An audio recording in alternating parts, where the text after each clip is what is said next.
Hey YouTube, this is Draco Rat. Today I'm going to talk about one of my favorite builds. A little bit of business first. I'm going to go ahead and do Act 3, starting at Siegebreaker as the quest selection, like a lot of people like to do. Of course, I'm not going to start at Siegebreaker. I'm going to start basically at the beginning of the act. So this build is my Strafe Demon Hunter build. There are a lot of Strafe Demon Hunters out there, but most of them are using Demolition, and most of the videos you'll find are for Demolition, which is where you throw out grenades like crazy. I prefer to strafe with the rockets. I like them better. They target enemies instead of being as random as the Demolition ones, and they're really good for bringing down elite mobs. So here I'm just quickly going through my gear in case you want to look into any of it in particular. Obviously my DPS is not the best, but it still works really well for this build. 180,000, you can see it. I'm sacrificing a couple slots here for my bonus experience, which is what I'm showing off here. 114%, which basically means that for every mob that I kill, I've killed an extra 1.14 mobs. So on my minion here, I also have a puzzle ring on him which pops out loot demons. And you'll see more loot demons in this video than perhaps you're used to, and that's it works out pretty good. I like to still give myself plenty of opportunities for loot, so you'll see that I kill pretty much every elite that I run across. Here I'm just showing my skills, and I'll talk about them briefly during the video too. And the puzzle ring, of course, gives me more loot demons to be killing. So here I take the waypoint to Stone Fort, and then I go backwards to Sky Crown, and then I can waypoint right back to Stone Fort and go forward, and that gives me basically 2 areas to clear out.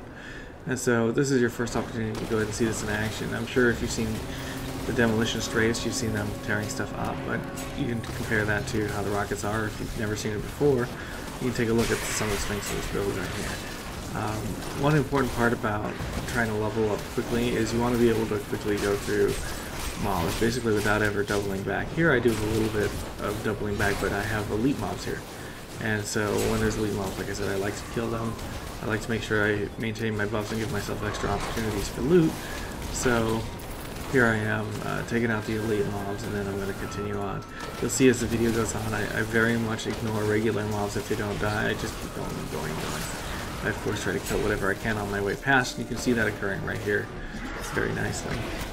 5 monsters killed right there, and I'm still going. Now Strafe shoots out arrows and spins, so that way you're moving while you're doing it. Like you can see, the explosions you see on screen are the rockets that I'm talking about. They're pretty awesome. I love them. Now Strafe takes a lot of hate pretty fast. My character has quite a bit of hate regen on herself, and you'll see I'm using the Bat Companion because it keeps additional hate generation, which allows me to strafe for longer. And then while I'm strafing, of course, and the strafe level's going down, you'll see that every once in a while it pops back up too. And it's popping up because I'm running over health globes. So one of the passives you want to use with this is one where when you grab health globe, it increases your hatred and your discipline. That's pretty important to this build. Additionally, another one of the passives is whenever you critically strike, you have a chance to increase your discipline by 1 point. And 1 point doesn't sound like a lot, but they add up, and they actually add up pretty fast. And so one of the most important aspects of creating your build, of gearing your character, is to make sure that you have crit chance. In fact, your stats, crit chance is perhaps your highest important stat, and crit damage increase is your next highest. You actually don't want attack speed unless you already have the other 2 on any piece of gear. Then of course the attack speed will still increase your DPS, but it should be your last preference for DPS increases. And the reason for this is because whenever you spin with Strafe, your character is going to fire a certain number of times, and then that consumes 1 Strafe resource, 1 amount of hatred necessary for Strafe. And then if you're spinning and strafing faster in order to increase your DPS, you're also consuming your hatred faster.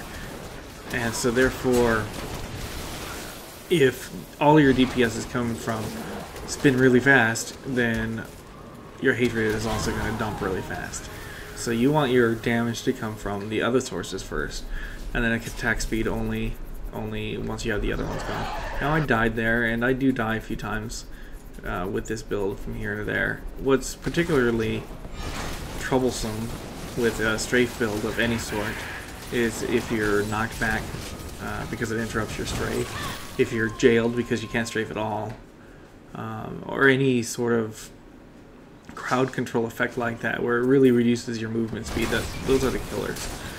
And so this character, I built her for both DPS and for the bonus experience percentage, so I skimped on all resistances and armor.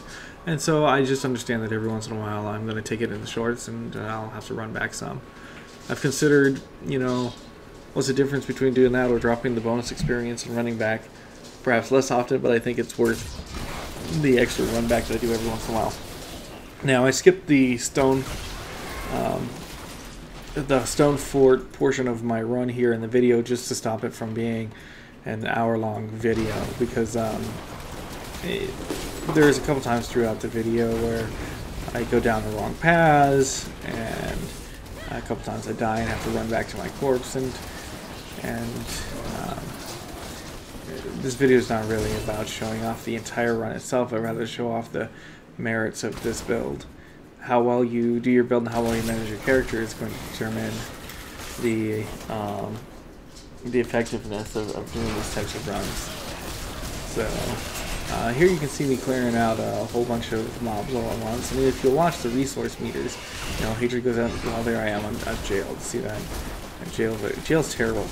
I'll explain a little bit more later. But you'll see as my hatred's going down there, my discipline's coming back up because of that discipline passive that I talked about earlier. So if my hatred gets too low, but my discipline is up, I hit my ability way over there on the left. It's the preparation with the punishment rune. And what it does is, instead of giving me discipline back, it consumes a whole bunch of my discipline, like 90% of it. And instead gives me a complete bubble of hatred. And since Strafe is my main ability, a complete bubble of hatred is exactly what I need. So between that and Shadow Word, those are my only discipline abilities. Well, I guess my pet, but you only use the pet like right after you spawn. Here I check a side path, but then I just run back to where I died basically, because everything else has been cleared in between. And so yeah, during the killing, the only things that you're using are the Shadow Word and the preparation.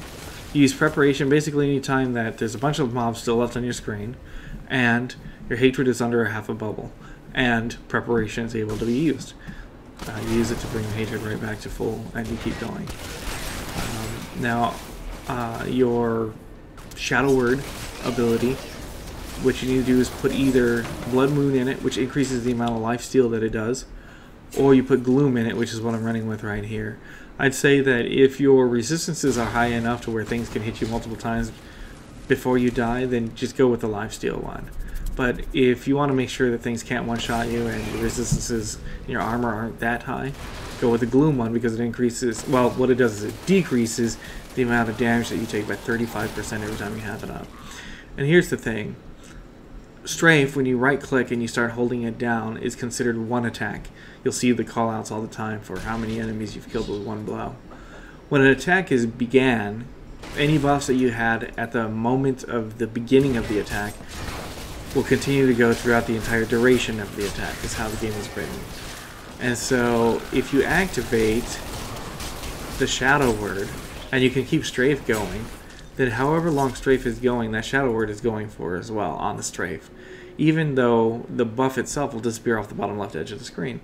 So if you can hit the Shadow Word, even though it only lasts 15 seconds or 10 seconds or whatever it is, but you can strafe for 2 minutes straight, which would be a long strafe, but it's possible, then you'll actually have the Shadow Word that entire duration of 2 minutes, which means you'll be stealing life, and if you're using the Shadow Word with Gloom on it, you will be also reducing the amount of damage that you're taking by that 35%. And that's a godsend when it comes to, you know, making sure that you're not going to die when you run into a whole bunch of mobs. And Alright, so my screensaver decided to kick in on while I was narrating here, so let's see if I can pick this up without really losing the stream of consciousness I had going on there.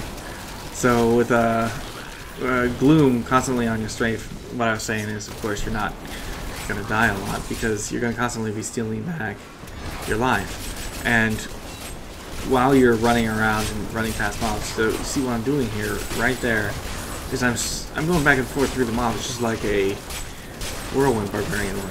And the reason I'm doing this is that I am also using Chakram as my, you see, left mouse click button ability right there, because Chakram has one rune that you can put onto it that puts a cloud of damage around your character, like in melee range there. You can see it, it's got little red swirlies going around me. So those are of course doing extra damage to people as I'm just simply running in between them. But even more importantly, every time that those possibly hit people, they have a chance to crit, which means that they have a chance to increase my discipline again. So not only am I increasing my discipline from critting off of my strafe, I'm increasing my discipline from critting basically passively just by running through people with this Chakram cloud thing on. And every once in a while it goes off and I don't catch it right away. You can see it's been off here for a good 30 seconds at least here, but I will catch it probably after the end of this battle. I'll be like, oh, it's off, and I'll put it right back on. So right here, this is one of the dangers of this build, especially once your DPS gets higher. See, these are reflex damage mobs. A lot of times they call them thorns, so if I call it thorns, I get my notification. It's the same idea. So reflex damage can do a whole bunch of damage back to you, especially when your DPS is particularly high. If you're using the Shadow Word to steal life back, it's sufficient to counter the amount of damage that you would be taking from the reflex damage mobs. However, if you don't have it up, because you're just doing a few mobs here, a few mobs there, it's not worth casting the discipline for it over and over and over for just a few mobs at a time. Well, you might actually run into a reflex damage mobs. They have their reflex damage up, and before you know it, you've killed yourself. It's very easy to do, very fast. I've done it multiple times. So here I got to the end, and I'm going to show you a really quick clear out of the zone behind the bridge. It's a really nice zone to... actually, I'm going to show you half to clear out. It's a really nice zone to go in. There's a whole bunch of mobs you can group up just over and over and over. And the same with the area in front of the bridge. And so there we go. We've got the thorns mobs again, but they're not causing me any problems with my reflex damage. This one has a under area. I like to do these under areas, but then when I'm done with this under area, I consider to myself, okay, I've already cleared out half of that other area, and I'd have to do all this running backwards to get out of here. You'll see this is quite a deep zone. So instead of doing all that and wasting my time on nothing, on running, at the very end here, I'm going to actually zoom out with my town portal and just go ahead and go forward from the bridge and leave half the mobs there. And that's okay to do, just do whatever is going to constantly bring you a stream of mobs, which is a stream of loot opportunities and a stream of experience. And so there we go.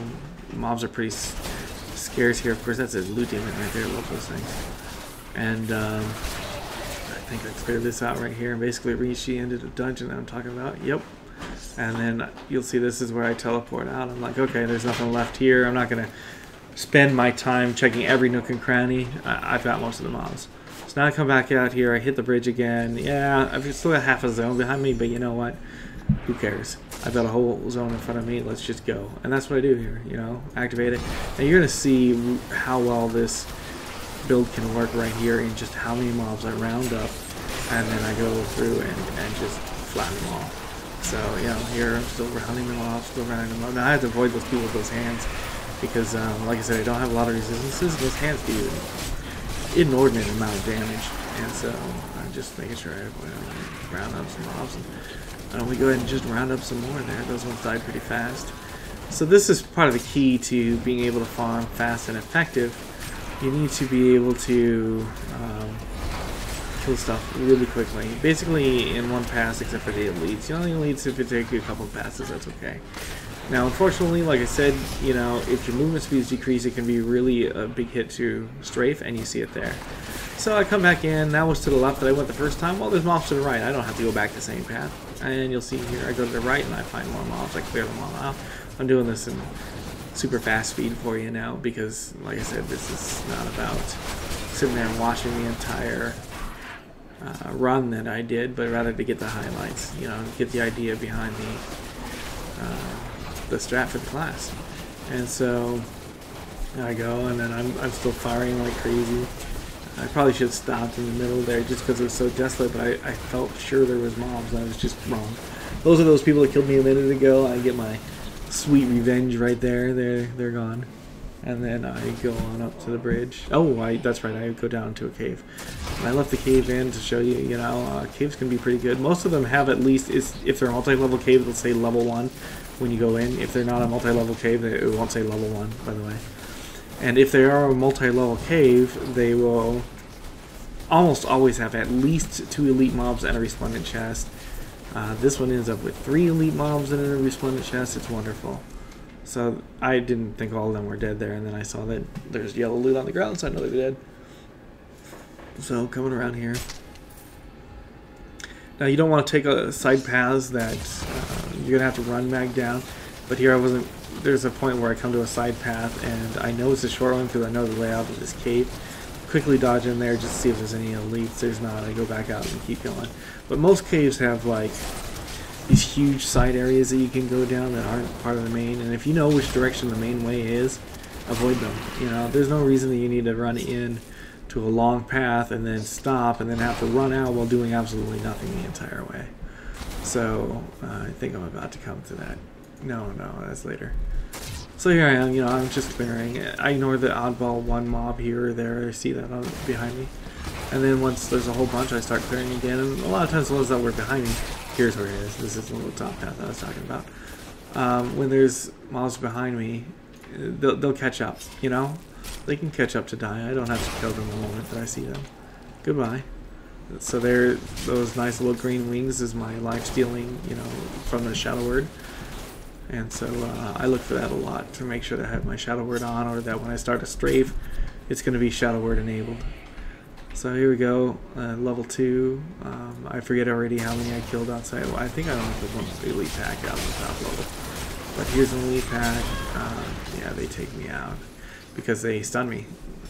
If you watch that section carefully, you'll see my character got knocked up in the air. She actually does again here also, but this time it doesn't result in my death. I am able to come back from it. There, knocked again like I was talking about. My wings were still up, so I just kept going with it. I paused there for a moment, so I reactivated, let go, and then pull it back on. Let's see, I'll do it here in just a moment. Oh no, I just finished killing him because he was really close. There we go. Oh, see, I realized my chakram was either down or close to being down, so I cast it again. You can see it there. If it's on your left click like it is for mine, all you have to do is hold down your stand in place button and left click, and you'll cast your chakram. So there we go. Nothing important out of the chest, so move on. I was standing there hoping like every time that, you know, a gold item's gonna pop out or something, but they rarely do. So here we go. There's the next pack of elites. So see, that's the third pack of elites there. I did die, but I went back and took care of the elites. Now here I come back to the bridge, and I have this section in to show you something significant. Well, there's no loot demon, but that's not the significant part. So take out the loot demon, take out stuff, and what happens here? Pow! Gold item. Now let me show you something about what I've been advocating here. Just go, go, go. You'll see there's a gold star on the minimap for the gold item. What I'm doing here is I'm showing you that even if you run all the way past it and you just open your map, it's right there on your map. So you don't have to worry too much about constantly looking around, oh my god, did a gold item drop anywhere? Just look at your minimap every once in a while. If all of a sudden you realize, oh man, I haven't looked at my minimap in quite a while, you don't have to run backwards. Just open up your map. If you ever saw a gold item that was gold starred while you're out, it's still on your map. I've tested this all the way across the zone, and it totally works. So it does not have to be like in some sort of sight range of your character. Here, I keep trying to identify it, and mobs keep jumping me. I'm like, come on, jeez, I need to identify my gold item. Come on, guys, come on. So I killed him out, and then I identified it. I went ahead and put the identify still in the video. I didn't cut it out. Actually, I haven't even priced this thing in the auction house, but I don't think it's a good price one. And you see, look, they're trying to get me again. And that's what dropped right there for that loot demon. So here I'm going to go ahead and skip most of the bridge in the video. Lots of mobs. Love it when there's lots of mobs. I might cut the video a little bit ahead of this just because there is a lot of mobs, and it's another opportunity to show off just how awesome this Rocket Storm Strafe build is. You see me just mowing mobs down. Now, like I was mentioning earlier in the video, I'm running under Inferno mob level 1 for activity. Now, I tend to run under mob level 1 because when I'm playing by myself, a lot of times I actually start from Act 1. And mob level 1 will guarantee that in Act 1 and above, everything is level 63. Of course, they're not level 63 if you're in no mob level until Act 3. In Act 3, you can run without mob level 1 if you want. If you want, you know, depending on how well you're doing. If you're going to do Act 2 and Act 1, you want to make sure you're at least on Monster Power 1. Whoops. Because,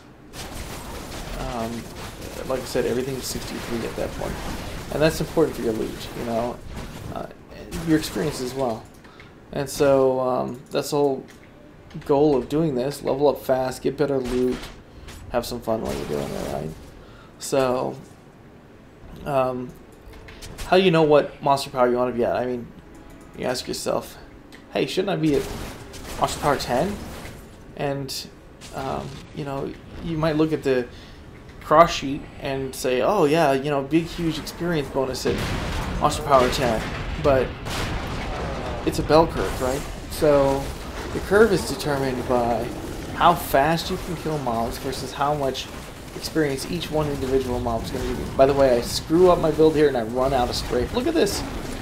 I run out of hatred. Look. And then I'm like, oh geez, did I really just do that? Because this guy has serious damage reflect, but I still have to hit him a couple times to get my discipline back up, and then you see once I do, I'm able to... my screensaver just kicks in again. So I was saying, activate the lifesteal and stay alive. So here we go, Aria Crater. Now I started doing a lot of cutting at this point, just to finish this off and bring this video to a close. There's not too much else to show you other than the fact that this continues to be a viable build all the way through the rest of the act. So let's see, make sure I went over everything here. The third slot, you'll see I have my Rain of Arrows in there. It's kind of a wild card slot for this build. You don't need 6 abilities to make this build work. You need 5. And so what you put in that extra slot is up to you. Some people like to use Tumble with Trail of Cinders. And, you know, there's some advantages there, including the fact that you get to run really fast if you do need to, like, get back to your course by tumbling over and over and over and over. But, of course, you'll be out of discipline by the time you get back, so it's kind of a mixed bag. And then the extra discipline, or the extra damage from the Trail of Cinders can be nice. In my case, I like to use the Arrow Storm that calls down the beasts that stun your enemies, because every once in a while it's nice to just have that as either a get out of jail free card, or if you need to... Watch this. I died to the environment there. I didn't even see the third pillar in the back that exploded there. So, as I was saying, by using the stun, monsters start coming rushing at you. You put the stun in front of you, and then they all group up into this great big little pile, and your Rocket Storm just tears that pile of monsters up. And so that's why I like to use it. Here I came back and I went down a different path. You can see that here. There's a shielding mob. That's one of the reasons I left this section in. And he shields again. And so what you do, you just go to the other side so you can kill the other stuff, because rockets always attack when you're stalking.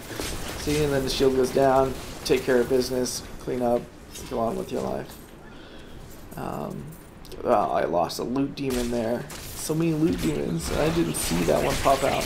Now remember, I'm using the, what is it, the puzzle ring on my minion.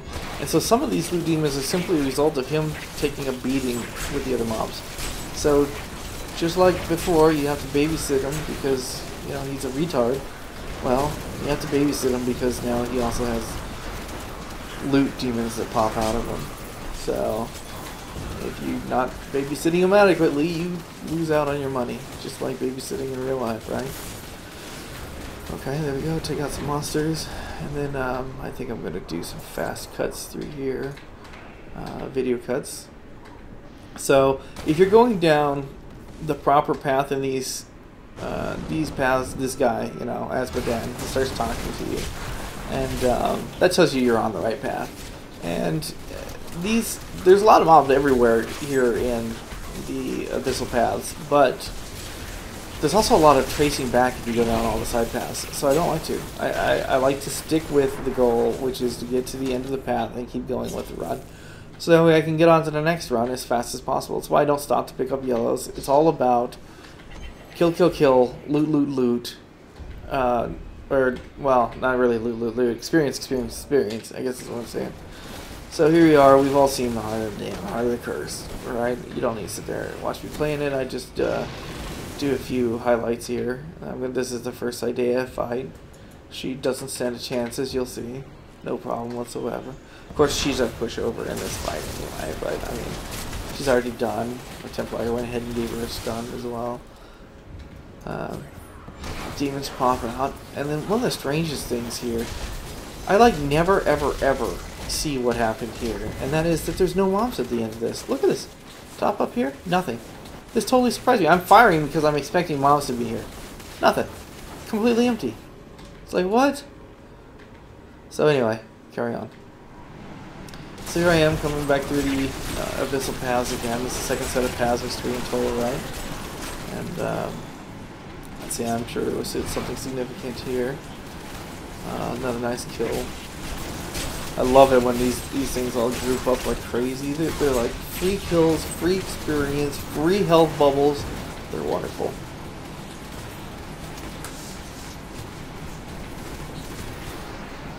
There we go. Alright, so, oh yeah, this one. Check this out. So I kill, see this? 1 gold, 2 gold, 2 gold. All of a sudden I realize, oh wait a minute, there's a loot demon going off the top right.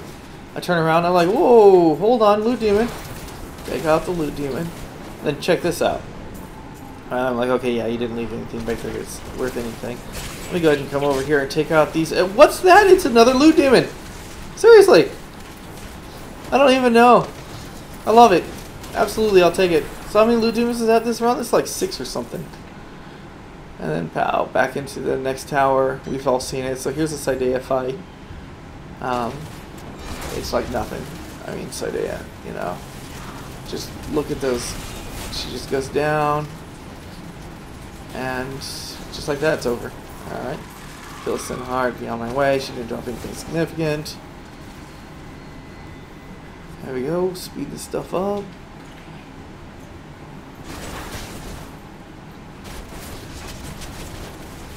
Now you see there, I'm taking a lot of damage from these guys. I mean, they hit really hard, but because I have the lifesteal, you'll see, you know, my life is also just coming right back. It's not that I have lifesteal on my weapons or anything. I'm using Shadow Word there, and it's amazing. Shadow Word is totally awesome. So here I go, slow down again, finish out the thing, so that way you can see the final boss fight. And Power Shrine, I love it when they give me something like that, right? You know, right as I'm about to do a big fight. It's wonderful. With the Power Shrine, you can basically just hold down Strafe for as long as you want. You might run out over a really long period of time, by which case your discipline is totally full anyway. Hit it once, you're ready to go. You can Strafe for another, 2-3 minutes if that's what you need to do. Run in, long introduction here. There you go, finally. Not as long as Idea. And then, there we go, just take out Asmodan. Watch out for that fireball that he throws. You have to have some really good resistances or a lot of life to not be one shot by the fireball. And then, yeah, goodbye Asmodan, done. And I just avoid the fireball here, and this, my friends, is the end of my run. So, like I said, I've been running with this Strafe build. I love it, and I definitely recommend it to any demon hunters out there who just want to level up fast, get a lot of loot, especially, it doesn't require super high gear. I have some, but I mean, 180,000 DPS is not really that hard to obtain. And even then, that's overkill for what you need. If you're running Monster Power 0 and Inferno, I'd say 110,000 DPS, probably totally fine. Probably more than you need. I'm just showing that I have a low life there. Took care of my repair, and that's the end of the video.